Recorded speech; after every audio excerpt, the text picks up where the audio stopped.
It's David here from the Xylem Zone again. Just here with another cons of the property market and still focusing on the off the plan, as you can see sitting behind me there. And today I thought I'd talk about one of the mistakes or questions people ask in regard to off the plan, in regard to what unit do you pick? Because obviously with something like that, there can be smaller than that and bigger than that. You can be on the top floor on the penthouse and you can be down the bottom on ground floor, with no view. And there's pros and cons at different angles. So this is just my opinion, but something to think about. But obviously when you're looking at the top level, the price of the top level is going to be a hell of a lot more. And so the penthouse has set the price point for the development and often sell for millions and millions of dollars. With a developer, when he's pricing up his high-rise there, he's generally going to increase the price per floor. Obviously that will depend on the market as well, but you can expect to pay incremental amounts as the height goes up. So is it better to be higher up? Well, the question is, at the end of the day, this is an investment, so it'll come down to your own personal situation. It'll come down to your ability regarding what loan you can get and what amount you can purchase at. But to me, I'd always try and stick at a lower price point, and I'd focus on trying to get the best aspect or light that I could, and the best location. Because if you're in the building and you're in a great location, yes, the view is an important thing.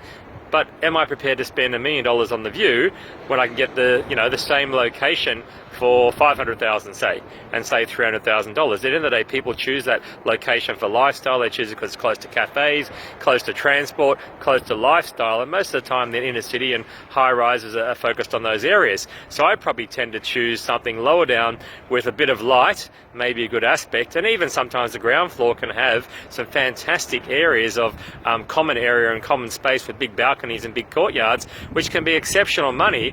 And in that case, you give away the view for having more space, and might be an entertaining area and different things like that as well. So bottom line is, I'd kind of sit on the medium kind of price point, and I'd probably sit at about the medium level and try and get something with good light. You definitely don't want west facing or you get cooked. That's for sure. But then you're going to get potentially a better yield, and obviously the higher price point units are going to help pull up the price of the lower units as well. And at the end of the day, you can still market a property in an awesome location as well. Obviously the thing you've got to make sure is don't buy in a high-rise apartment where there's massive supply and massive amount of units, because obviously then your location is going to be diminished by oversupply and your rentals will drop and your values will drop as well. Something like, so you, as a rule of thumb, you avoid all CBDs, and somewhere like the Gold Coast foreshore you'd be reluctant to look at because there's so much stock, especially if you're buying new stock. Anyway, that's just my 2 cents worth. Hopefully that helps with you.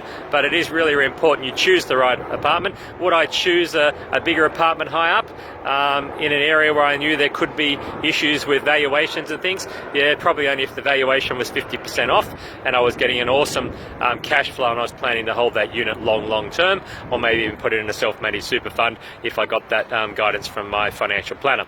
So other than that, guys, hopefully that helps, and you can avoid some of those mistakes of choosing the wrong one and overcapitalizing, and get something that works for you in the long term. It's David from the Xylem Zone. Thanks again for the day, and hope to see you soon.